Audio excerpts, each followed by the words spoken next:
Councilmember Africa Luna Carrasco, Present. Councilmember Maria Cecilia Cruz, Present. Councilmember Jose Ponce, Present. Councilmember Gloria Torres, Vice Mayor Matias Rosales, Present. Mayor Gerardo Sanchez, Present. Mayor, you have a quorum. Thank you. We're going to go ahead and go with the first item. Let's see.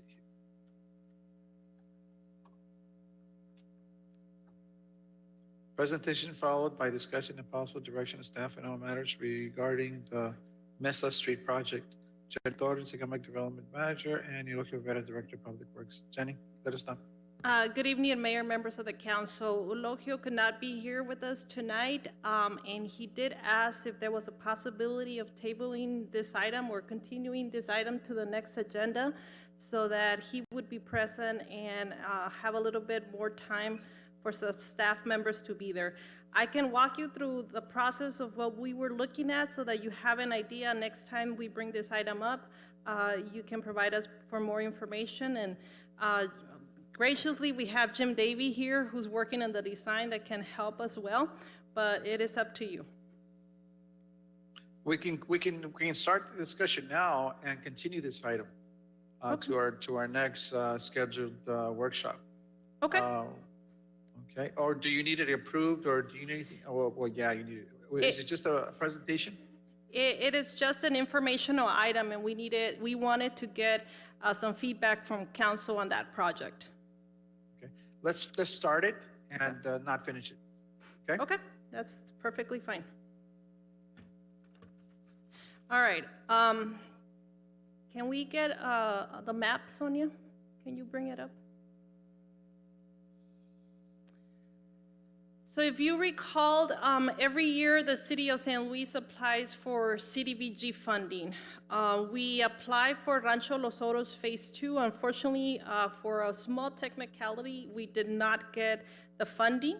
So this year, next year, I'm sorry, 2021, we're looking at applying for the SSP again and trying to resubmit Rancho Los Oros Phase 2 so we can complete that project.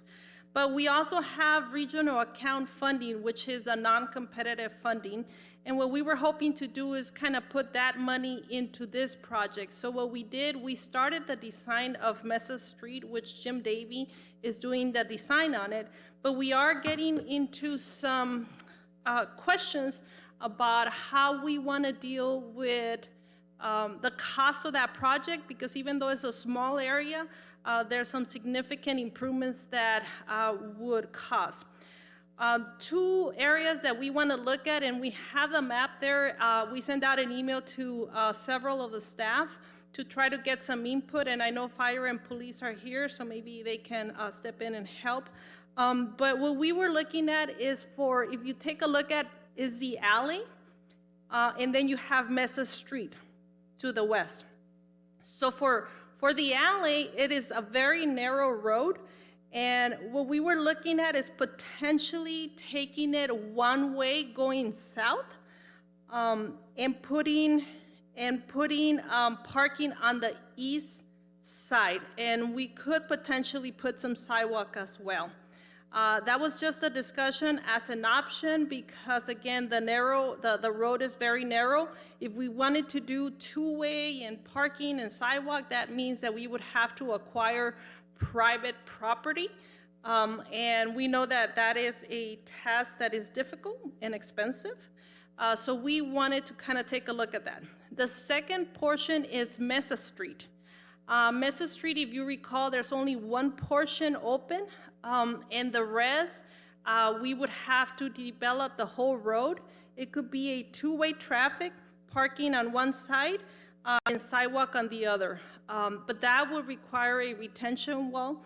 We're looking at potentially $300,000 just for the retention wall. But what we wanted to discuss with council is figuring out what would the businesses want. And I know, Vice Mayor, I know your business is there, so your input would be greatly appreciated. Just because we're trying to figure out, as you go southbound in Archibald, we know how congested that gets. And so we're trying to figure out, how do we help the businesses in that area? Do we make it a one-way and a two-way so they can exit on Mesa Street? Do we want to make that investment on Mesa Street, or do we just want to focus on the alley? I think those are some of the comments that Eulogio has been discussing with the staff, trying to figure out what is the best thing for the businesses, and how do we keep the traffic flowing, make sure that fire and police have access. And again, Jim Davies here, who's working on the design for this project, but we know the cost is going to be significant just because we're adding an additional road and we're adding a retention basin just because of the slope that we have on the west side of that property, or that, I don't want to call it a subdivision, that area. And go ahead. I have, Jenny, quick question okay, so we would be building Mesa Street? Correct, that's an option. Okay, that's, whoa, I thought they were too close to the embankment there. Well, they are. They would have to build a retention wall to be able to support the street. Correct. Yeah. There's no street back there. I mean, everything's debris and all that. And we have our engineer here who can address that. Obviously, he's, he's working on the design, so he can address any specific questions. Get him up there. Yeah, Jim, I'm curious sorry. about this Mesa Street. I like the idea. We're taking advantage he's here. I mean, the Mesa Street, Mayor, if they do develop it, the positive additional factor would be that improvement to the view from the bottom up is going to improve that hillside view, which is something that we've always wanted to do, but it's not cost effective. But it just depends on the cost to build that street, Mr. Davey. Mr. Davey, welcome, and please tell me about this Mesa Street. Yes, Mr. Mayor, Council, it's a pleasure to be here. So the Mesa Street is, we sort of zoomed the picture out so you can see the south end of it. And from, so you have C Street on the south and E Street on the north.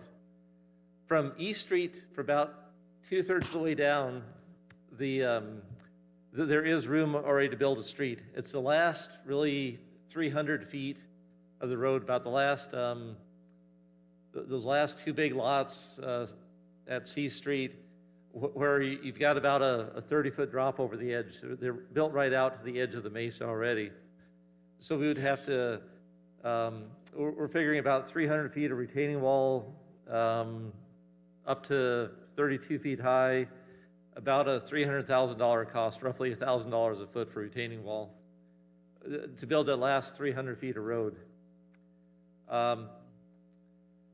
What that does, though, is with building Mesa Street, the advantage to it is it gives you a circulation element, in that if traffic is backed up on Archibald, you come in from Mesa Street by the post office. Okay. There he goes. Oh, I like that one. Yes, that's good.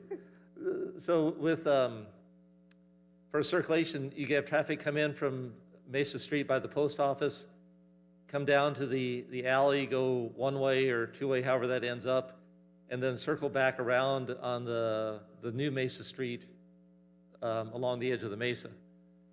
So there is an advantage to building that street also. But you're probably looking at $300,000 for a retaining wall and $300,000 for the road. So it is a sizable investment, you know. Plus, you would have the cost of building the Mesa Street alley, say for another 300. I think that was around 250,000 there. Yeah. So if money was no object, it would be it'd be good to build both of them. But obviously, there's grant funding and city funds to consider. Yeah, I like the Mesa Street concept. That would definitely help the flow of Archibald and basically Main Street and everything else. So it would be, like you mentioned, the way you described it, it'd be perfect, because once you go under the Main Street alley, it's too narrow. People park there, and an exit, Mesa Street would be perfect. So, in my opinion, this would be a worthwhile investment. And at the same time, like the vice mayor said, it will improve the aesthetics, the appearance. When you go down to Del Sol Market, to Pizza Hut, instead of seeing a bunch of rocks and debris there, trust me, a retaining wall looks much better. And I think it would add value to the lots in that, I mean, next to Mesa Street. I don't think the residents would be objecting to it. I think if anything, they would be quite happy, because every time it rains, it doesn't rain much, but every time it rains, erosion occurs, and we lose some of the dirt, the packed up dirt that people have done or have in that area. So I am really for the investment on Mesa Street. It would be a worthwhile investment, and it would give us, it would actually help our PD and our fire if they have to go to Mesa Street Alley one day. And so, no, I think there's a safety, there's an economical and aesthetically benefit from it. And my question to you, Jenny, is the funding. Can we do something? Can we justify the funding for this? For the SSP, the new round usually is 300,000. It would be 500,000, but that's only the application. So we would have to try to get match money like we done in the past to get the project done. I think we should look into it. I'm going to go ahead and open the floor, but I really think we should look into finding the funds for this Mesa Street. Like I said, aesthetically, economic, and safety is an issue here. So I think it would benefit. So I'm going to go ahead and open the floor. Vice Mayor? Well, regardless if we do the Mesa Street or not, which I think we should, the hell did I just break over here? Just for all those lot owners back there and all the businesses back there. I think on the Archibald Alley, the one-way idea is a great concept, but instead of heading southbound, I think that one-way needs to be northbound for the time being. And so we figure out we have the money for Mesa Street. And the reason is because being here, I'm here right now at the office and there's no line right now, but when the line backs up on Archibald, you have all the traffic trying to hide behind the post office and go through the alley and try to cut into the business parking lots to get into the line, which causes. So if we're doing a southbound, we're not going to correct that issue. It would have to be a northbound one-way. Kind of also saying that if Mesa Street gets built out at the end of C Street, like in the middle of that parcel, maybe make it like a roundabout. So that's only a one-way that way, coming back traffic, or for the PD to be able to block it off. That way people don't try to use that street to cut through C Street and into the traffic lanes. But I like the concept. I think it's way overdue this is one of the older parts of town, the original part of San Luis that hasn't been built up and hasn't been addressed. We did all the other subdivisions down here below the Walmart and Merrill Street and everything. So I think this is the next one in line that we need to focus on and improving. I agree on the one-way part for the alley, but I think it would need to be north. Okay. Interesting. Yeah, that's a good concept. Jose Ponce, comments, questions, or concerns? Mayor, this is a good project, and as always said, I mean, this is in my opinion, I mean, I'll let the experts, to decide on what's the best for the city. This is a good project, though. Thank you. Thank you. Maria Cecilia Cruz. Thank you, Jenny, for presenting this item, and Mr. James Davey, thank you for being here and explaining this. I'm just so excited about this project because that's one of the things I've been complaining about.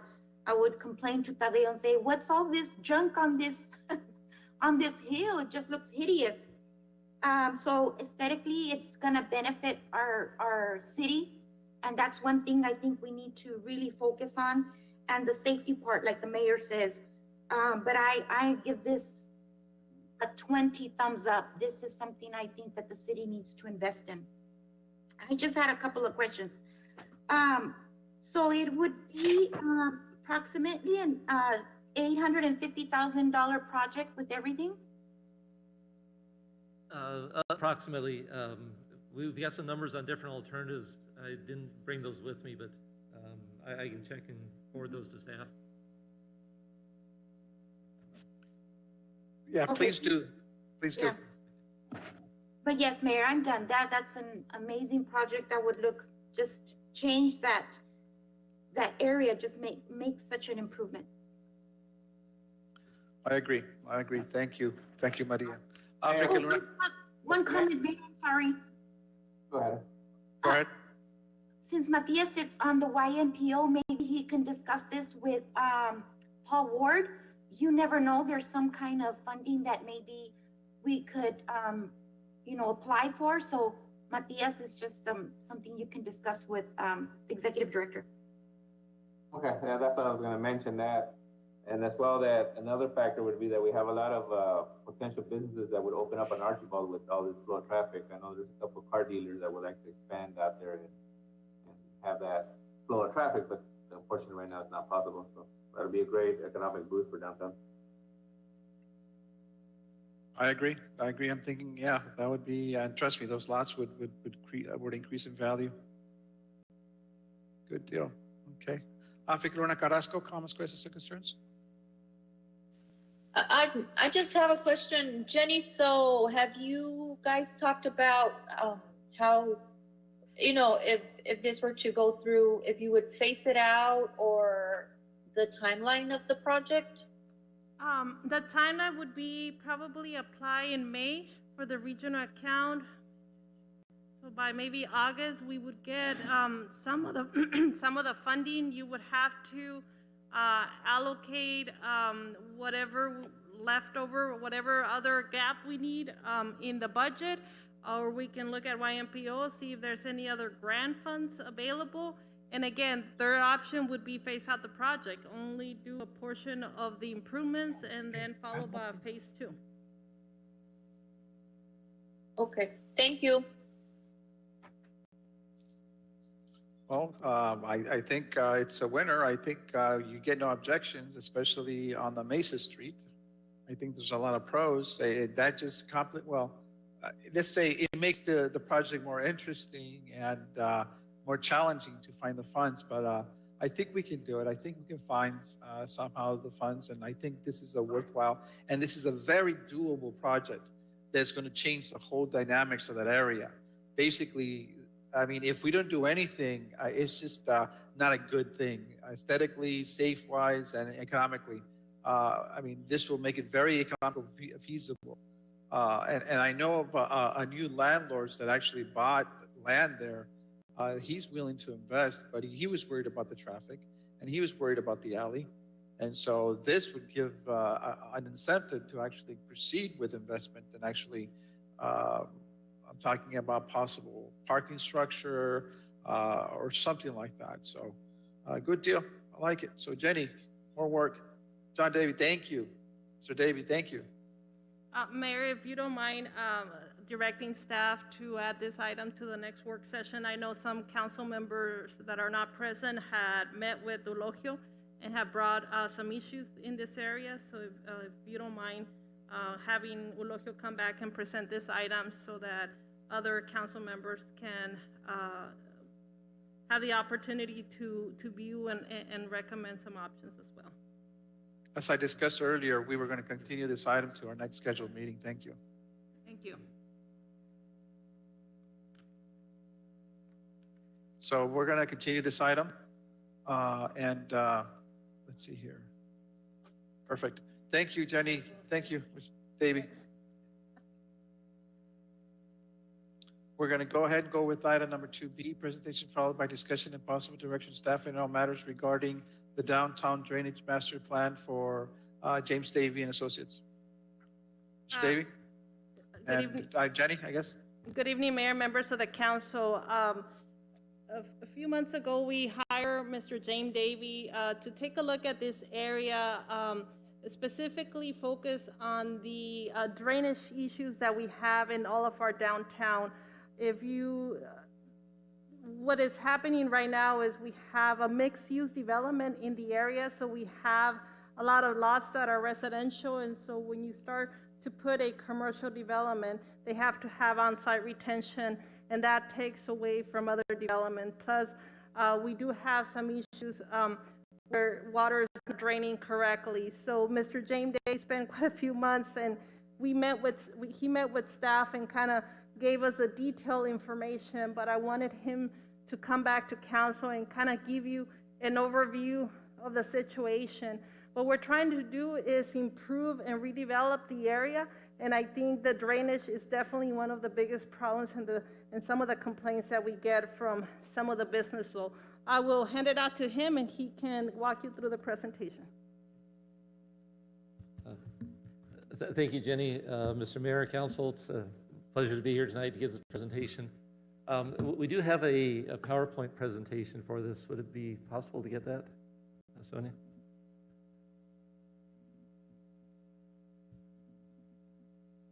Yeah. Yes.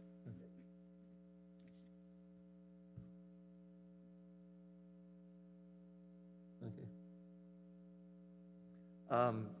So this is a project, the Downtown San Luis Master Drainage Plan that we believe was approved by council to begin the study back last June. Since then, we've worked on the study, met with staff, and prepared some alternatives for improving drainage in downtown. And really, there are two main purposes of the study. One, to assess the existing drainage system and see how how storm drainage performs in the downtown area. No. And then the second part would be to see what could be, how the on-site retention requirements could be modified to allow more intense urban development downtown. As Jenny said, you got a lot of mixed use that's hard to develop into commercial properties because of the retention ordinance. But at the same time, we got to balance that out with not wanting to flood properties. The basic study area was, we took the San Luis Town Site area and San Luis Town Site, the two early subdivisions of the city, going from Ursa Swastiki on the south, Cesar Chavez on the north, Archibald Mesa Street over on the east side, so we'll get into Mesa Street a little bit more again, and then over to 4th Avenue on the east side. Archibald's on the west side. With this, we looked at the existing features out there. All storm water has to end up somewhere, and the downtown actually goes about 4 different areas. The majority goes down to the retention basin, the Yuma Valley Retention Basin. Most of the downtown area, there's a good storm drainage system there that goes down there. A small piece at the north goes up to a little basin by the main drain that ADOT built as part of Highway 95. That looked like it had potential, but it really drains this very small area. Other areas go over to the area right along 4th Avenue, drains over to the Bienestar Estates and La Frontera Estates retention basins. And there's some area that goes down to the retention basins along Ursa Swastiki, between 2nd Avenue and 4th Avenue down there. This is sort of a color-coded diagram of where the flows go, with blue going to the Yuma Valley, yellow going over to Bienestar, green down to Ursa Swastiki. And we also have a lot of area that's shown in red up here at the top that has no drainage systems, that's already got on-site retention, mostly the newer development, the larger lots. So a little closer look at that. The whole area is about 116 acres, with about 75 acres of that shown in blue going down to the Yuma Valley. When we do a drainage study, you'll hear one term we use a lot is the 100-year flood. The amount of rainfall you'd expect to get about, on average, about once every 100 year. which for here, that'd be an intense about 2.5-inch rain. To do the study, we do work a lot of steps. We do street flow drainage patterns. We break the area down into subbasins almost on a block-by-block basis. And we come up with the flows for the 100-year flow, 10-year, 100-year flows that affect the area. And the 100-year flow is, the city has adopted the Yuma County flood control district standards. And so the 100-year flow is sort of the design standard where you don't want to flood anybody. Flooding is an expensive process, so the 100 year is sort of the design standard to prevent flooding of businesses and residents. So that's what we really looked at in this study. You'll notice here that we took the downtown area that was all blue, and it actually breaks into 3 different areas. There's Archibald Street, which has an existing storm drain. In the light blue, we have the area west of Main Street, is shown in magenta, between Urtuswaski and about D Street, that drains to a low spot at C Street and 2nd Avenue. And then we have a smaller little area up at the top in dark blue between E Street and C Street that drains to 1st Avenue, and another low spot over there. So when we looked at drainage alternatives, we had to break that into those 3 different areas. And also, a lot of work has been done in the past. There was a storm drain built on Archibald Street back in the late 90s. Here with the recent roadway projects in the downtown area, that storm drain was expanded north along Main Street over to along B Street, C Street, up to D Street, over to 3rd Avenue and 4th Avenue. Looking through the history of reports on drainage downtown, back in 2008, 2009, the county flood control district did a study on downtown San Luis where they looked at providing 100-year stormwater protection to the downtown area. However, and we haven't talked to the county yet, but I want to be a little careful how I say this, but when I look at the storm drain that got built, it was more of a 10-year system, so there's some deficiencies in it in certain areas that we'll look at here. But we looked at alternatives for reducing the retention requirements. This is the area just along Archibald Street from Urtuswaski up to D Street, and all the area west of Main Street to the edge of the mesa. Here we looked at 3 alternatives for stormwater retention. The base case would be leaving things as is, no improvements. And in that case, the lower part of Archibald Street still has some flooding potential, mostly Archibald Street between B Street and Urtuswaski. So if nothing is done, you still need to leave most of the stormwater retention requirements in place. We looked at the exhibit up here shows, I realize it's probably hard to read on your screens, but it has some increasing the existing storm drain capacity. There's a good sized pipe in the ground, but it needs more storm drains, more catch basins added to it. Adding about 8 more catch basins, increasing its capacity, costs about $90,000. That cuts your on-site retention requirements in half. So instead of requiring to each lot to retain 2¼ inches of rainfall, they require a little bit over 1 inch of rainfall. We took it a step further and said if you wanted to get entirely rid of on-site stormwater retention requirements, some improvements did need to be made. We looked at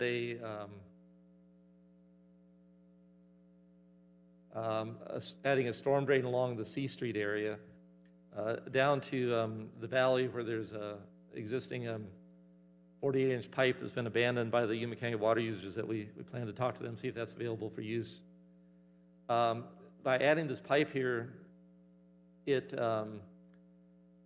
it eliminates it collects all the flows from the north end, eliminates the need for stormwater retention through this whole area here, basically everything west of Main Street. We also added a option in for adding extension north on Mesa Street, which ties in a little bit with the Mesa Street project. The north end of Mesa Street Alley, I should say, right now drains north and just discharges out into either water flows off the road on the lots, or the lots flow north or to the west. Adding a new storm drain in would allow Mesa Street to also have no stormwater requirements, and that's also an area of small lots. So altogether here we had three alternatives. First alternative, leave the existing conditions as is. You still have to keep the storm drain requirement in place. Alternative two would be adding in some catch basin capacity, a cost of about $91,000. If you don't mind, I'll take my mask off for a second. But it costs about $91,000 for the catch basin improvements, but that lets you cut the retention requirements in half, and to eliminate them altogether would take some more storm drainage requirements, the cost of from $250,000 to $384,000 to get everything done. Yeah, it is public cost, but it sort of it does improve the buildability of the lots in the downtown area. We also looked at the area east of Main Street and south of D Street, E Street. And in that area, that has the two ponding locations at C and 2nd Street and D and 1st. So again, we looked at three alternatives. Again, there's not quite enough existing capacity to prevent flooding in a major storm. So if you did nothing, you'd still want to retain most of the stormwater retention requirements.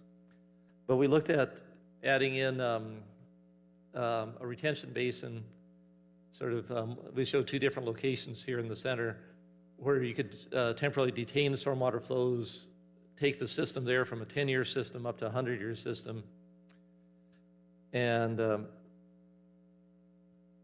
that would, depending on the size of the retention basin collection system, that could take the retention requirements down to half or down to nothing with a large enough retention basin.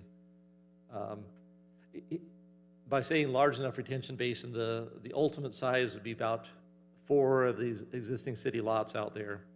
So most of the lots are about 90 by 115 feet long.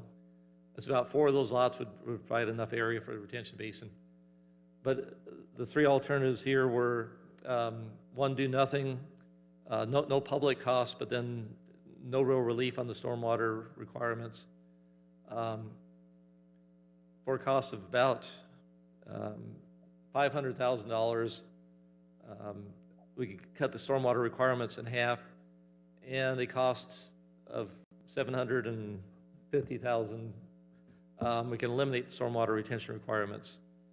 And this is an area that we would like to talk with the county, see if some funding is available for them to cost share on it to improve the system up to the 100-year level that they talked about in their first study.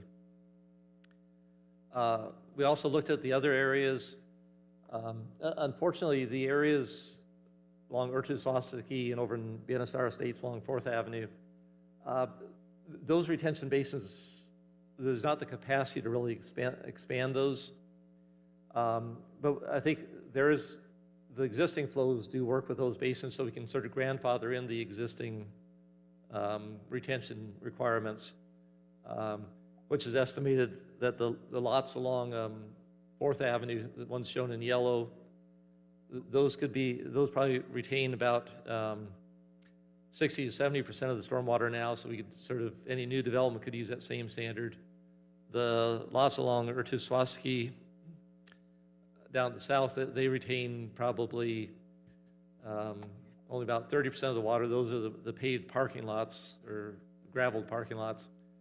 But those values could be grandfathered in to sort of give some relief for future development. The north area where it's on-site retention, we sort of left those alone with the exception of Mesa Street. Mesa Street, I think we can improve with the Archibald C Street storm drain. But the rest of the on-site retention area, sort of are recommending that be left alone. A new storm drain system there's no existing storm drain system there. Probably 80–90% of the lots are already developed with stormwater retention.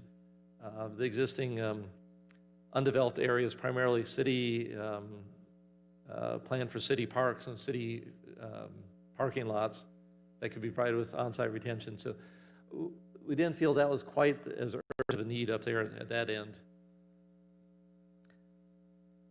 The final product, we'd like to make some recommendations at the study depending on your thoughts. But the final product should be a management tool for the downtown area. This is an example exhibit where you could break the downtown into separate areas and identify revised stormwater retention criteria for those areas. Depending on the investment the city would like to make in the area, we could leave everything as is, but we would like to, if you did the maximum investment, you could take these blue areas and magenta areas and reduce the retention requirements by half to almost total elimination with sufficient improvements. The yellow and green areas, we could grandfather those in and reduce the retention requirements to 30 to 70%, and the red area would still keep it on-site retention. But the real key would be these, the light blue, dark blue, and magenta areas, putting a little additional stormwater infrastructure in place to be able to reduce those retention requirements. And this could be unlike Mesa Street where you've got funding available, this could be a multi-year project. As improvements are put in place, the requirements could be lessened. But this is what we're looking for. I think that the total cost of all the improvements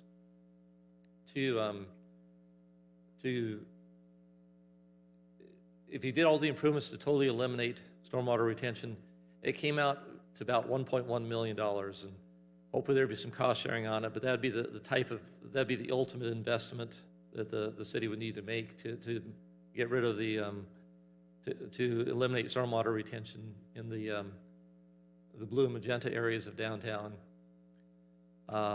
With that, I'd like to take any questions, hear your thoughts on it. So, Mr. Davey, that was 1.2 or 1.8 million? For total? 1.1 million. 1.1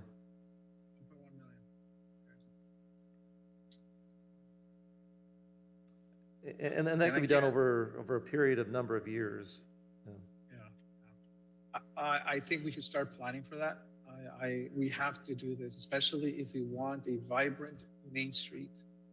Right now, we're limited, those magenta, those different color sections of Main Street, that area. I mean, those are prime lots, future prime lots. If, for example, they want to sell or they want to start a business, it's always about having to have retention, having to lose parking space, and making it more accessible. So I think this would be a worthwhile investment on Main Street, in the future of Main Street. We have to think what's going to happen in Main Street 10, 15 years from now. I think we should start doing it now. Like you mentioned, Mr. Davey, this is a process that will happen over years. And I think it would be smart to do it and do it right, in my opinion, because if we wait, I mean, if you look at Main Street right now, I mean, we are losing businesses because of COVID, because of lack of pedestrian traffic, but that's going to come back. That's all going to come back. And we need to be ready. And I think adding the proper drainage system is crucial to any development, especially in that area. And no, I agree with you. I think a lot more needs to be done on the main street, especially in regards to drainage. And I think we should start planning now for the future. And this is a worthwhile investment. People may think, oh, it's a little pricey. It's like, no, I think overall it's going to get more expensive to do it more if we wait more. So that's my personal opinion. So I agree. We should look into possibly looking into the money, grants, the county, ask the county if they can help. And it's very important. So thank you, Mr. Davey. Thank you, Jenny. I'm going to go ahead and open the floor. Vice Mayor? Well, these are the times that we really miss the sales tax, the property tax. This is a project that we need to start working on and planning out in phases to prepare for the big Nino storm that we'll get one day and free up all those properties that people can't develop right now that do want to develop it without the high cost. So I agree with you, Mayor. Thank you. No, this is a big one. Jose Ponce, comments, questions, or concerns?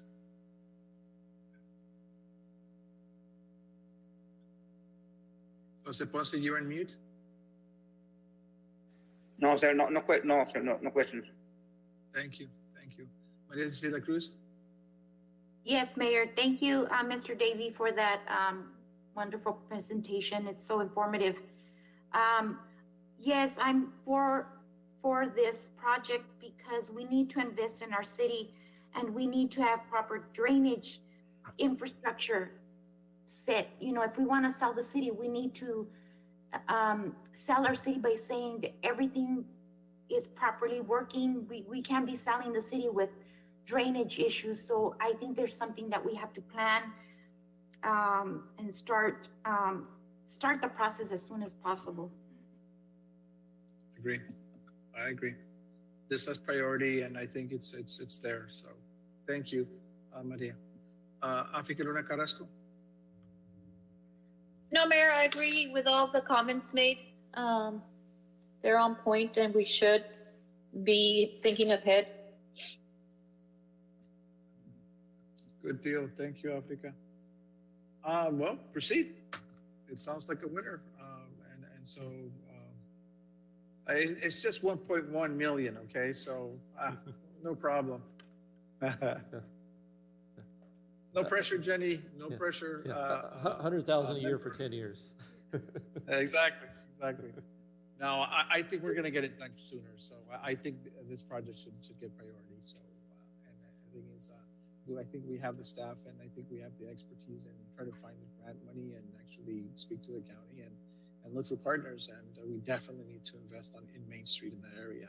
Drainage is a big issue. It's not going to go anywhere. And we've been very fortunate that we have not had a lot of major storms, but we're still waiting for that 100-year storm to hit us. So good deal. So thank you. Proceed. Mayor, I just wanted to thank Mr. Davey. When we met with him and he told us all the details, it was a lot of work that went into this study. And so I want to thank him for that. And I want to thank you for really focusing on the downtown. As you can tell, this night has been focused on the downtown. There's a lot of improvements that need to be made, a lot of money that needs to be invested. But I think it will help us with the redevelopment in the future of our downtown. So I really appreciate that. This is just the planning documents.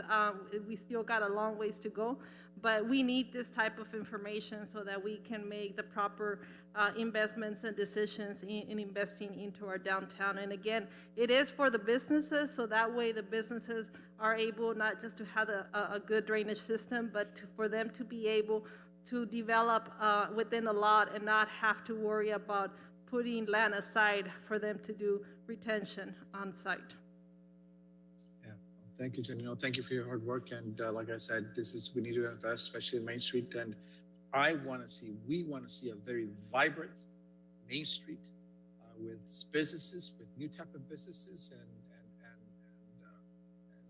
for us, everyone to be prosperous. And I think this is the city's way of investing in our future and this will guarantee growth, economic development, and tourism at the same time. So, and all those plans Louis has to make green and make it beautiful, all those is all part of it. So we want to convert what Main Street is right now into something a lot more aesthetically looking, a lot more feasible, and a lot more profitable for our business owners there in that area. So thank you so much, and we definitely have a lot of work to do.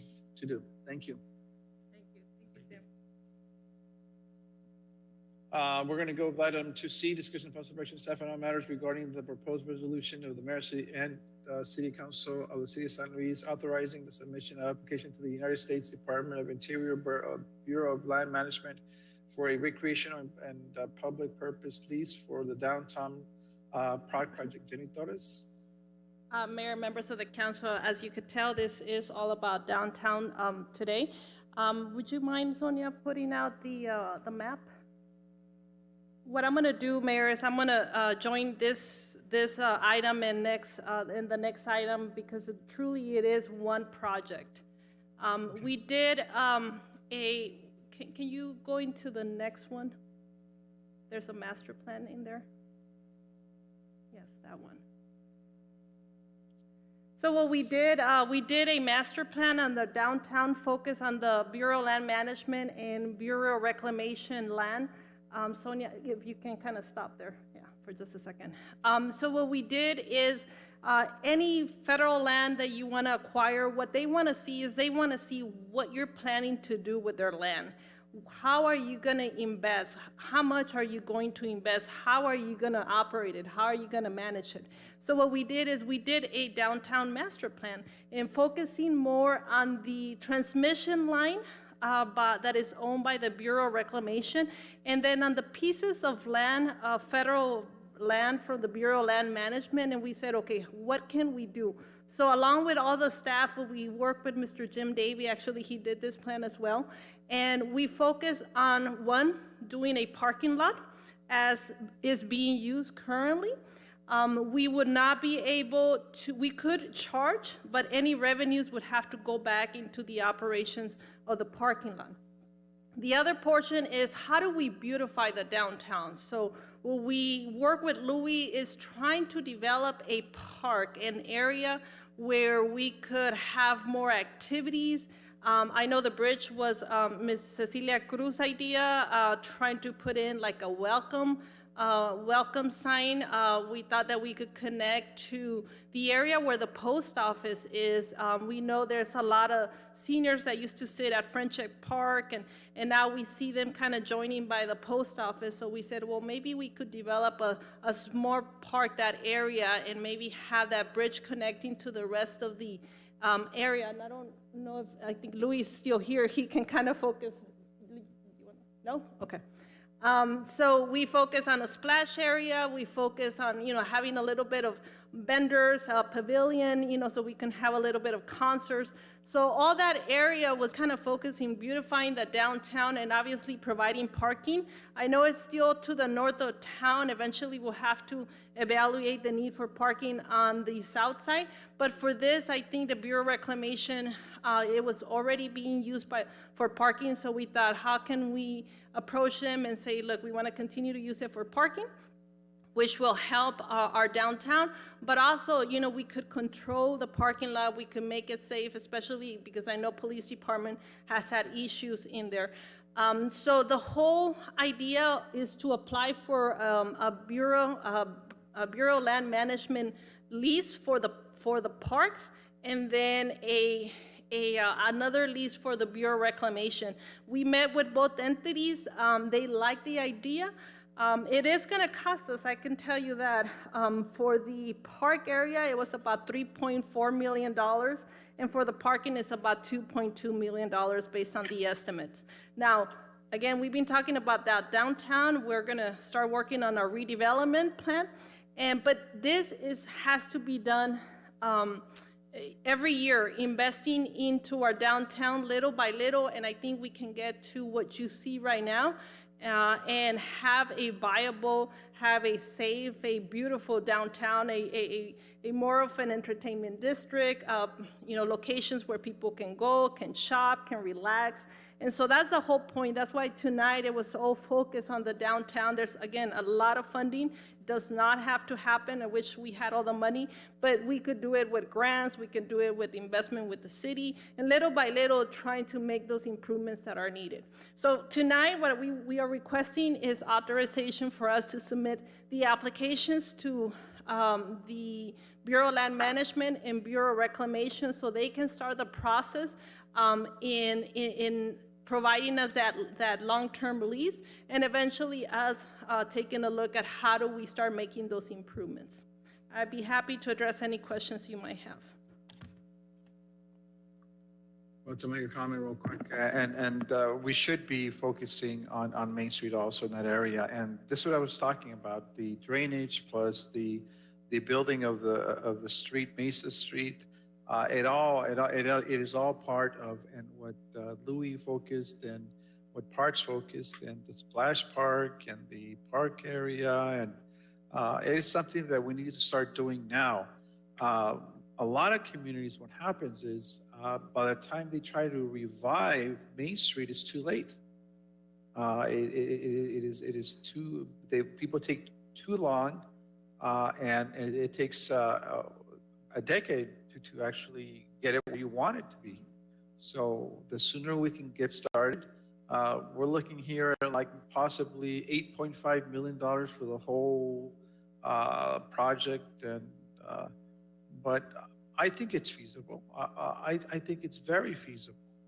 I mean, those 8.5 million to make Main Street what it should be, a very safe, a very lighted, a very green area, an area where you can park and actually you want to walk through our Main Street and go up that pedestrian bridge and have the logo of San Luis or Welcome to San Luis in that area. Great idea, Maria. And so, no, it's something that we need to start focusing and needing. It's like when we plan for the expansion of our wastewater, all those, it took time to do, and we didn't have the money then when we first thought about them, but we were able to do it. And I think we could find resources and we could make it very viable. I'm a true believer in investing in the Main Street area, and I really like the concept of the park, and it's something that needs to be done. If we don't do it now, I mean, our focus can go somewhere else. I know we're focusing on the big park by F and the substation, police and fire substation, and we'll continue doing that. But I think we cannot ignore Main Street. I think for many, many, many years, councils have bypassed Main Street, and the fact that it doesn't have proper proper drainage is an issue. And now there's no green down Main Street. There's none. And so we need to invest in our future, invest on Main Street, make it a very viable and safe area, and for someone to take their pets and enjoy music. I like the whole concert pavilion concept, the vendors in that area. I mean, I can tell you right now that would get full quick, very quick. So I'll hand you for you. I mean, Mr. Davey, thank you once again for a job well done, the concept well done. Parks, Louis, Jenny, thank you. I know you guys have worked very hard, and I think it's a worthwhile. I think 8.8 million is probably 8.5 million is what I think should cover that. And it's an excellent idea. That's my opinion. So thank you, Jenny. I'm going to go ahead and open the floor. Vice Mayor? I'm all in agreement with you, Mayor. You know, I'm a true believer in phases. We have, you know, we could look at my facilities building that's been phased out for 5 years already. So, you know, I thought about that. And I was like, Matias, because I'm going to mention that facilities building. So no, but I agree totally. If we don't start every year doing something, we're never going to get nothing done. We're 20. The city has seen a lot of improvement, I think, thanks to council and ourselves for everything we've done the past 8-10 years. I think we keep the momentum and planning for the future. You know, maybe by the time I retire, we'll have an little parks we can go walk around. The We can bridge, join, we can walk around that area, take our pets. Yeah. the bridge, not only aesthetically, I think that's something that maybe hopefully ADOT, we could help, looking for help, because they created a crossing that is very dangerous when people go to the post office. There's no safety there at all, so not only for aesthetics, but we need that bridge for all the people that go over to the post office on foot. So yeah, I agree. I agree to figure this out and let's do something. Let's work at it. Good deal. Thank you, Vice Mayor. Jose Ponce? Oh, that's a great concept. I mean, let's go for it. Thank you. Good deal. Maria Cecilia Cruz? Oh, yes, Mayor, I'm so excited. This is such a beautiful project. Everybody and our staff is just gorgeous. Yes, we must continue this. As being part of this council, we can see all the great improvements we've done, but this will be just a shining diamond for us to say we were part of this. So Very good. congratulations, staff. This is amazing. Thank you, Maria. Thank you. Africa Luna Carrasco, Councilwoman? No comments, Mayor. Thank you, staff, for thinking of this. It looks amazing. Okay, well, there, Jenny, I guess you get the recommendation to proceed, and I would want to see council put a priority on this also. I would want to see a lot of it done in the next 3 years. I'm being very, very, very aggressive here. I know John Davis said 10 years. Like, no, we can't do 10 years, okay? So if we can look at this for the next 3 years, I mean, really aggressively, I think we can get it done. No pressure, Jenny. No pressure, Mayor. But okay, so I think we can get it done in 3 years, and so we have to do it, in my opinion. Mayor? So yes, Maria. Sorry to interrupt, Mayor. Actually, on the bridge, it should read Gateway to the Sea of Cortez. Oh, there we go. Got it. I think that'll be. Well, no, yeah, okay. That one. We'll do a second one, okay? No, I think that'll be gorgeous because it's, you know, it ties us to our sister city but it's just a comment. I think we had mentioned that before, but it's just my 1.5 cents. Okay, there we go. No, but we definitely, we should push on it. And Jenny, I think I personally will push for it. And in every single budget for the next 3 years, for the next 2 years, I will definitely push for this. And we definitely have to do this. So you have the orders and you go at it. Thank you, Jenny, and thank you, your staff. And John Davey, thank you. James Davey, sorry. Proceed, okay? Thank you, Mayor. Let's see here. Oh, we talked about item 2D also? Yes, we did. Yeah. Okay, so we're basically done. Let's see. Oh, wait. Oh, no, We got 2E. one more. 2E. I think you got one more, Mayor. We still have 2E.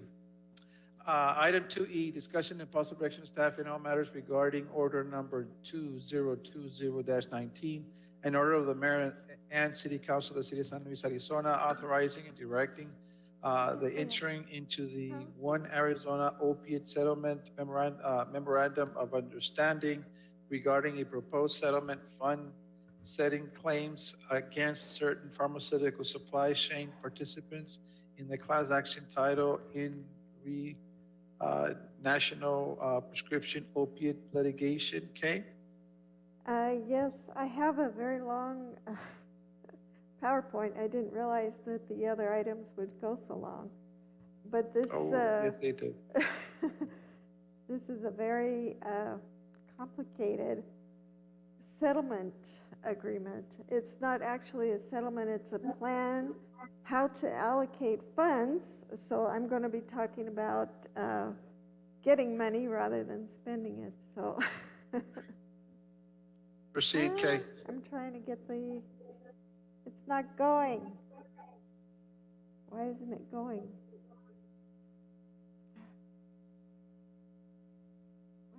do with it? Okay.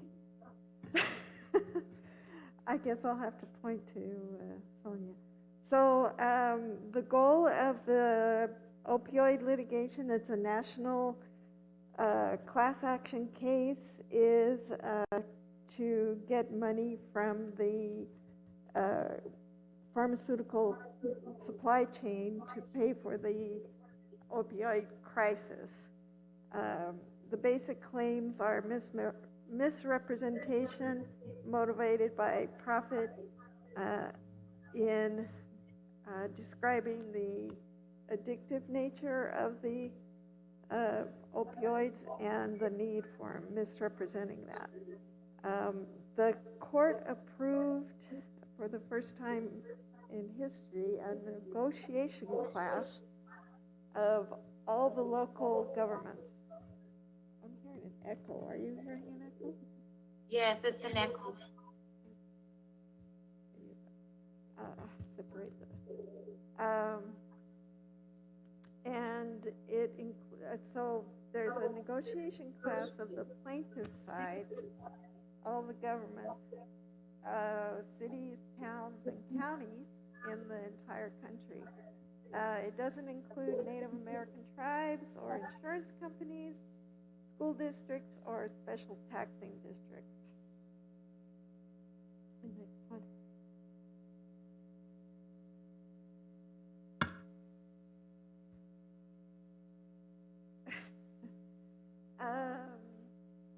So we haven't made any. It's like that's what I was thinking. Okay. All right. Okay. So this shows where we are in the litigation process. The choice was to join the litigation, which we did, and that's where we still are. Right now, we're just in the negotiation stage, so it hasn't moved on to settlement stage. So the plaintiffs created an allocation model for a potential lump sum settlement. There are 13 defendants, and 4 of them have wanted to settle so far. The allocation model is not based on population. It's based on reliable federal opioid data that the counties across the country send in.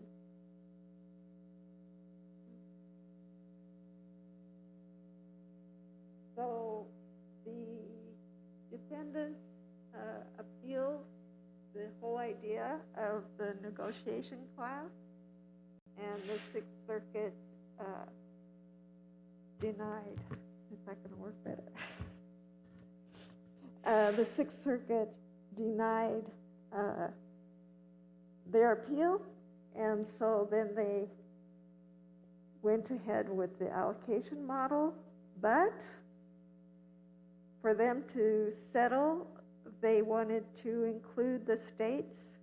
They basically want to buy their piece and put in their money to settle all possible claims against them in the country. So, I don't know.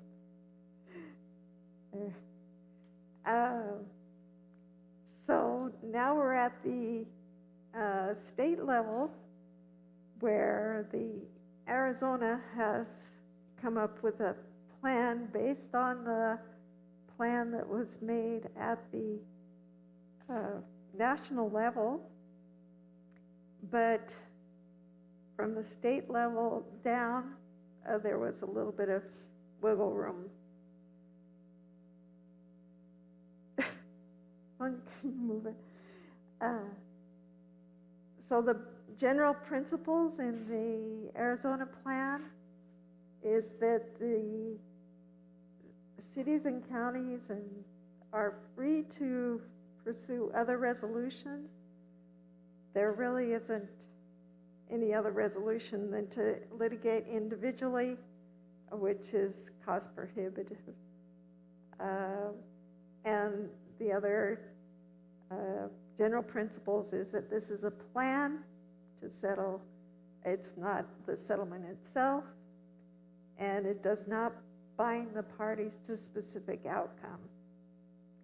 And the funds, unlike the tobacco settlement, are to be used to combat the opioid crisis. The tobacco, if you may recall, the tobacco money went to all kinds of other things other than preventing people getting addicted to smoking. So at the national level, they want to settle with a total of over 34,000 governments, and the lump sum settlement nationwide is unknown at this time, but it's anticipated that it would be upward of $20 billion. And 15% would be taken off the top to pay for all the costs that were involved, including attorney's fees and financial geniuses who came up with this allocation model. And then from the national lump sum, Arizona's portion is 2.38%, and that would include the state of Arizona, its 15 counties, and 21 cities and towns combined. And then from the 2.38 portion, some comes off the top again for the trustees to be paid, because the Arizona plan is to have a trustee funnel the money directly to the individual government and not have any sort of board or anything like that that controls it, which is a novel way to do it. Other states are even having their legislature be in control. And then, Jay, yes. Jay, quick question. So basically the state is going to decide how the money is distributed? No, the monies, I'm getting to how the allocation will go. Okay, In great. other states, it was that way, but in Arizona, once you go through this allocation model, it's up to it'll be up to St. Louis how to spend the money, as long as it's spent on a list of things that combat the opioid crisis, which would include what we already do with law enforcement and the fire department. So now we're down to how's it going to be split between the state and the local governments? Is 56% to the local governments combined and 44% to the state. And then off of that, another fund is put aside in case the national fund isn't enough to pay the litigators and the financial experts.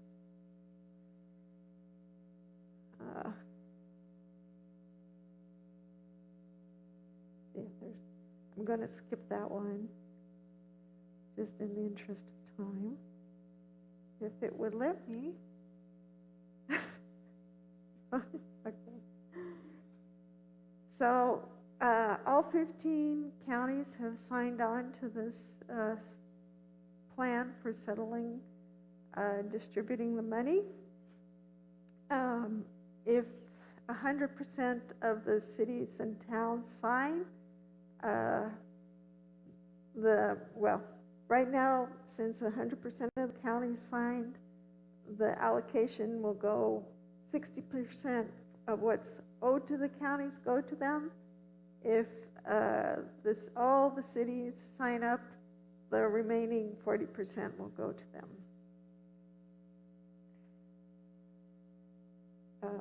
So that's the incentive there. Now, at the regional level, our region, Yuma County, San Luis, Somerton, and Welton, together will get 2.008% of the 56 that goes to all the regions.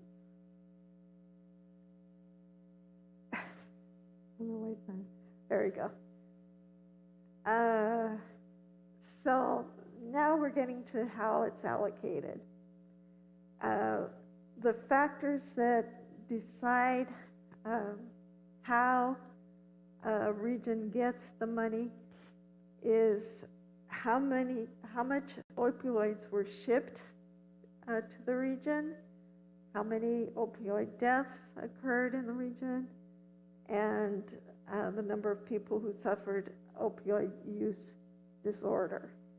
So they've quantified that based on reports that the counties across the country send into the federal government, and then they see who was hardest hit.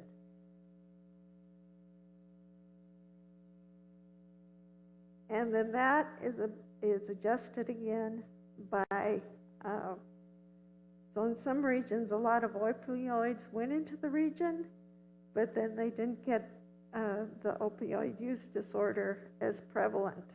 So they adjusted it based on that and the death rate.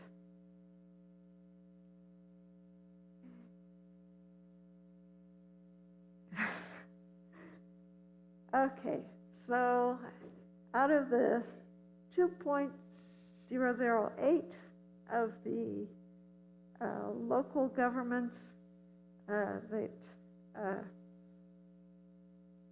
so 2.008 is our region, and then 4.8 is what San Luis would get.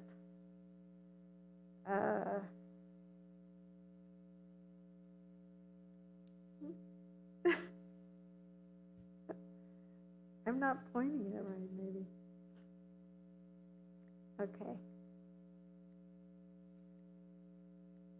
There. Okay. Okay. So there's three options once you get down to the city level, and in our region. So Yuma County, the cities of Yuma and Somerton, San Luis, and Welton could choose how to allocate it amongst ourselves. We don't have to follow that way of allocating it. Or we could ask the court in Ohio that's doing this to appoint a special master to figure out how to allocate amongst ourselves.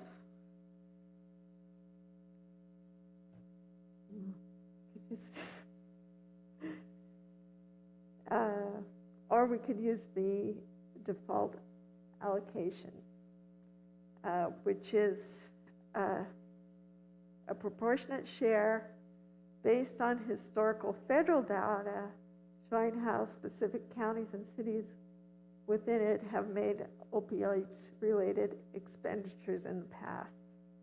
So they look at things like how much did we spend on healthcare, how much do we spend on treatment, how much we spent on law enforcement and the courts. So that's the default way.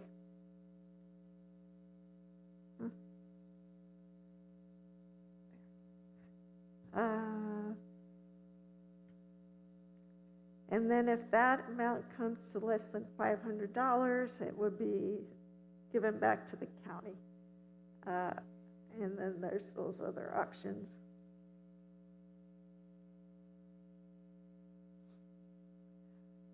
So this is how it, this is how the allocation model works. I started with $100 just to make it easier to understand. So from the national, say they got $100, Arizona will get $2.38, and then it goes on down. San Luis's share would be 1 penny and 2. But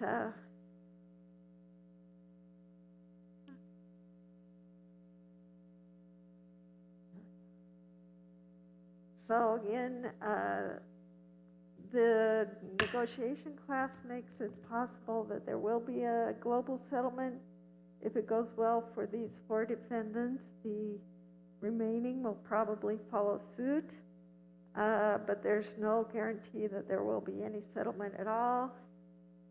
It's possible that the settlements won't encompass the entire class. There might be, if things go to trial, it might just be certain defendants settle or go to trial. So nothing's certain at this point, but this is just preparation for settlement. And like I said earlier, 4 would like to settle. This negotiation class system ends September 11th, 2024, and the court hasn't made any decisions on the claims themselves, just on this system of doing things with a negotiation class. And we will be looking at this again next week in executive session and open session. I just wanted to give you sort of a background of the complexity of this to try and so you have some understanding of it for next week. It does have to be signed and sent to the Attorney General in Arizona by December 15th, if you decide to go for it. Okay. Any questions?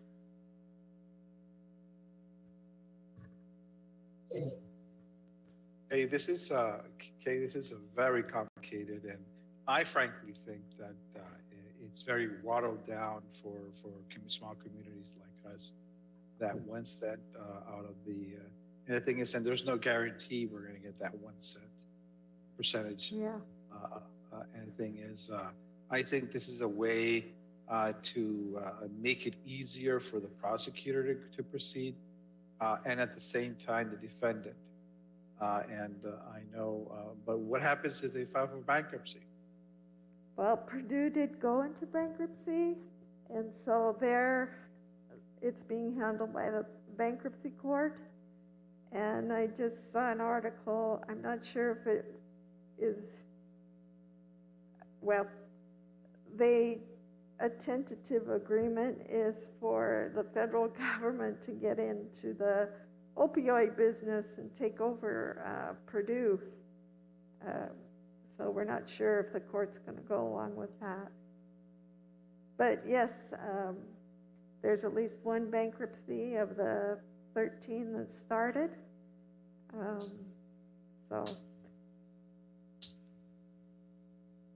So it just depends what the bankruptcy court does with it.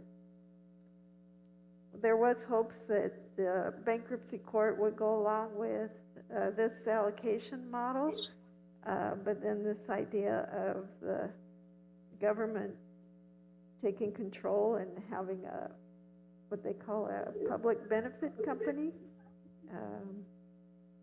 just taking over Purdue. Okay, well, it's something we have to discuss further in executive session when we finally decide if we're going to proceed or not. But I believe we're already part of it. You said, Kay, didn't you? Yes, about a year ago. A year ago in November, we joined. We haven't spent a dime on it so far. So I think whatever we get out of it is gravy, but Yeah, I think 10, 15 years down the line, we'll probably see some of it. Very diluted. Eventually, we're probably going to get 0.5 I mean, 0.5 of that cent or the half. But I have a strong suspicion that all the parties, the defendants, are gonna file for bankruptcy, and it's gonna really create havoc. And the thing is, at the long run, it's gonna affect these companies that not only did narcotics or opiates, but they also do antibiotics, new antibiotic studies. Yeah. They also do treatments for hypertension. They also do treatments for prostate cancer and breast cancer. And so it's just, I think, right, I think this is only the tip of the iceberg. And it's already complicated. You tried your best, and the thing is, there's a lot of information. I spoke to the other mayors, and they're not really happy about it. This model that was created, and obviously it was created to the benefit for the state. They receive a huge chunk of it. Well, And- actually, the local governments are getting a bigger chunk than the state, but, But percentage-wise, yes, the state is getting 44% of what comes to Arizona, and the local governments are getting 56%. yeah, 56 divided into what, 91? Yeah, 91 that's- cities and 15 that's- counties. No, that's not a win-win for anyone. Maybe for the even for the city of Yuma, it's a no-win situation. Well, for But the- we have no choice. We have no choice. The state is going to, the way they word it in the contract is they will endeavor to do the education campaigning part of it. For our region, they will put their money towards border interdiction and law enforcement. So we might get money back through the state that way. And then if the county spends their money on things like public health, we would get benefit that way. A lot of things need to happen. Yeah. in order for Yeah. us to- This is just Yeah. the start. And the thing is, with all the restrictions of pain medications, I mean, no one prescribes pain medication nowadays. And I can tell you right now, these pharmaceutical companies are losing all kinds of money. I'm not for the pharmaceutical companies, trust me, I'm not. But this is just it's a mess. It's gonna create a chaos with our legal system. But it's either we do our own or we're part of it. So no, I agree. We should proceed. So, and yes, we are going to have an executive session on this, and yes, we're going to talk further talk. So, thank you, Kay. I'm going to go ahead and open the floor. Vice Mayor. Well, that was part of the phone call, the conference call that Kay was, when they talked about this. So, I mean, in grand scheme, if this were to go through and they got those 20 billion that they were talking about, I think at the end of the day, we will get like 235,000. But the way I see it, this is like any other class action lawsuit that you get in the mail as a person to person. You want to opt in, you get $20. If not, it doesn't cost you anything. I don't see us as a city actually going after them individually. So, I mean, I know Kay presented this PowerPoint and everything, but if we're meeting again next week in executive session and then again discussing it for something that they built in 2024, I mean, it's either, I doubt that we're going to be discussing to go sue them ourselves and waste our own funds to try to do something separately. So, I mean, it's one of those things. If we get something great, and if we don't, it's not going to cost us anything. I just don't see meeting 2 more times to go to the same PowerPoint presentation. But whatever you want to do, we'll do executive session and go from there. In my opinion, we should agree and be part of it, and let's sign it. Let's be part of it. I mean, That's what I'm saying. Spending more hours on going over this information and numbers and what is and what if they only get 10 million or 10 billion, and I don't. That to me is more wasted. We're actually investing money on the staff for doing all this and figuring out if we're going to get something out of it or not at the end of 4 years from now. So noted, Vice Mayor. Jose Ponce. No question, Mayor. Thank you. María Cecilia Cruz.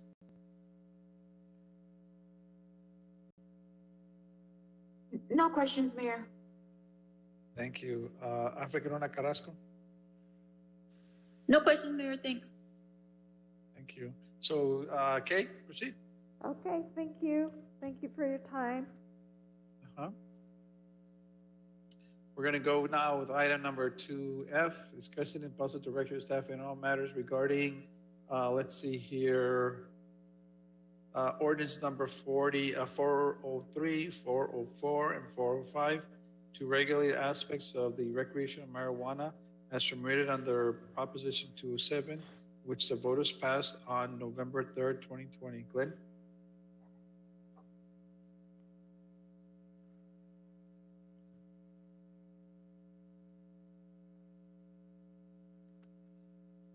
Good evening, Mayor and members of council. Basically, we're proposing, this is in follow-up to the last work session on this topic. Proposition 207 defines places that will sell recreational marijuana as marijuana establishments. Places that sell medical marijuana are called medical marijuana dispensaries. We're proposing basically 3 ordinances. One is a general regulatory ordinance for the city code. The second is an ordinance regulating marijuana establishments in the zoning code, and that will dovetail with the general regulatory ordinance. And the third is to adopt the 2018 fire code. The ordinance that staff will be recommending bans marijuana establishments except at an operation that does both medical marijuana and recreational marijuana, a so-called dual licensee. As a result, for a business to offer marijuana, it will be either just a medical marijuana dispensary. The statutes there and our regulations there do not change. Or it's a dual licensee that offers both. But you can't be a license just to be a medical marijuana establishment. As a result, if you can't get a license to be a medical marijuana dispensary, then you're just not going to be able to sell or distribute recreational marijuana at all. The ordinance will prohibit marijuana on public property. Right now, and I've just finished discussing with Rick Bowerman, and I'm still coordinating with Rick Bowerman on the fine points, but we're going to be regulating, if you will, what you can or cannot do as an individual at your home in processing or cultivating or manufacturing marijuana products. Right now, the Proposition 207 allows an individual to grow up to 6 marijuana plants, a couple to grow up to 12 marijuana plants, and as the chief of police would tell you, these things can get to be like 8 foot tall and 5 foot wide per plant. The state statute says that you're not going to be allowed to do that except indoors. So it can't be visible. This means in a bedroom or in a garage. We're going to be, as a result, it becomes problematic or at least possibly dangerous when you are manufacturing using butane or using alcohol to make hashish. That's why the fire code and the fire code regulations, we're going to be requiring in the general regulation that, if you will, that if you're going to be doing marijuana extraction or marijuana cultivation or marijuana processing, that you're going to do it in conjunction with the latest adopted building codes and latest adopted fire codes. And again, Rick Bowerman is here tonight to talk about the changes in the 2018 fire code. We're going to be banning marijuana testing. The reason for the 2018 fire code is that it has Chapter 38, which has specific regulations regarding keeping, if you will, processing and extraction safe. Basically, the bottom line is you're not going to be able to do anything with respect to processing or extraction at home, except if it is, if you will, a non-flammable technique, which is either so-called sieving or cold water extraction, which, by the way, the state statute says we have to allow those at a home. But those are relatively safe techniques. Anything else isn't. And so as a result, this, if you're going to use alcohol, if you're going to use butane, if you're going to use any kind of chemical processing, Title 38 requires it to be in a fireproof room. Well, I'm sorry, our houses aren't constructed with fireproof rooms. The reason also for Title 38 is that if you are a licensed marijuana establishment, and again, we're going to be allowing a dual licensee to exist, those will be, by the nature of the zoning code, put in our industrial sections or our heavy commercial sections, but the statute allows them to be involved in extraction or processing. Well, if you're going to do it, you're going to have to obey the fire code. The fire code is going to put some very strong requirements on you before you get involved in that activity. Marijuana also, if it's grown in a house, processed at a house, extracted at a house, has a particular strong odor, and that odor lasts, and it gets in the walls and whatever, and it makes the property less valuable, if you will.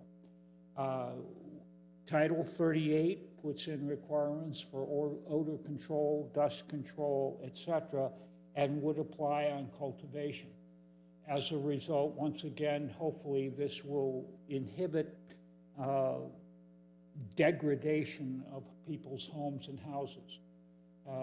Today, you might get somebody in there that doesn't care and wants having marijuana is far more important to them than the value of their property. But as our vice mayor will tell you, homes are bought, sold, and traded. People don't necessarily live there forever. And as a result, anything that hurts the property or hurts its value can hurt a neighborhood. And so again, to protect economic values in San Luis, we need to be sure that we're protecting on odor, dust, et cetera, if somebody's going to engage in the activity of growing their own marijuana. Marijuana testing facilities would flat out banned. The proposed zoning changes will dovetail straight with the regulatory provisions. We regulate medical marijuana in our zoning ordinance, not the general regulations. And I felt it important for folks to find all of the major regulation of marijuana in one place, even if some of it is a duplication. And basically, you're going to end up with duplicate provisions, one in the zoning code that reads identical with the one in the general regulations. But I don't want people to have to hunt all over through our codes to find the applicable regulations. So if it all is in the zoning code, then we know that we'll be able to, that people will find it and know what they have to face. If you will, we will also be asking that a violation of the fire code become a Class 1 misdemeanor. Right now, the violation is a civil violation. And the reason for this one is a subtle reason. I know that medical marijuana is currently selling at above $400 an ounce. If I can see people growing their own and doing their own processing at home saying, a $500 fine, it's cheaper for me to pay the fine than it is for me to obey the law and come into compliance. At all times, I want to make sure that violating the law is far more expensive than complying with the law. So I felt a need that we need to hike that up to a Class 1 misdemeanor. By making it apply to anything with the fire code, no matter what, I am not treating marijuana differently than any other business in town. And that complies with another section of Prop 207. In the last 10 years, we have only had two situations where the fire department felt that we needed to go to criminal citation and that level of enforcement. So this is not a common event. We're not having a flood of fire code tickets going through the municipal court. Our population has been that, and Rick Barman will tell you that they're very cooperative. People want to comply. He, again, only 2 times, as he said, law department, I need your help. With that, I'll turn this over to Rick because, in case anybody has any questions about the fire code. Mayor, City Council members, Rick Bowerman, San Luis Fire Department. If you have any questions, let me clear one thing up. The difference between 2018 and 2012, which we adopted back in 2016, there are a few more chapters that have been added. A couple of chapters, as Glenn's touched on, is the marijuana regulations and manufacturing code, animal housing, and then biomass energy. Those are the main ones that are in 2018. The ordinances from 2012 will carry over to 2018. Residential sprinklers are still not accepted in or not enforced for single-family dwellings, just like 2012. So if you have any questions, I'd be glad to answer them.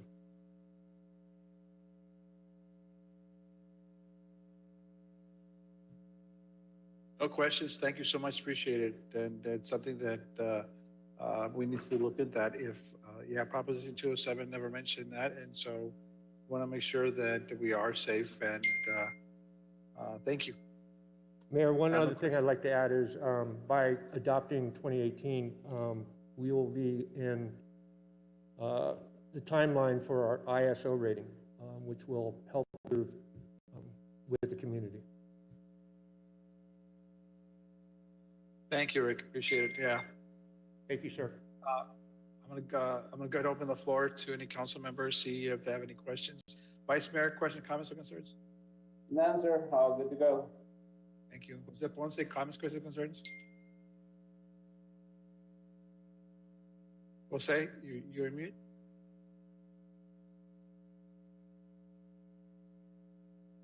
Okay, Maria de la Cruz? No comments or questions, Mayor. Thank you. Africa Luna Carrasco? None, Mayor. Thank you. Jose Ponce, comments, questions, or concerns?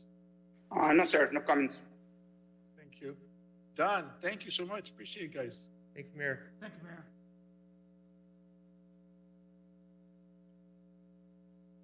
Motion to adjourn.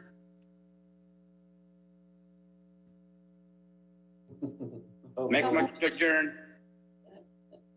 Second. There's a motion, there's a second. All those in favor? Aye. All those against? See if it has, motion carries. Thank you, staff. Thank you, everyone. Very informative. Council members, gracias. Descansen, stay safe, please. Think about downtown in our future budgets. Downtown is important. So thank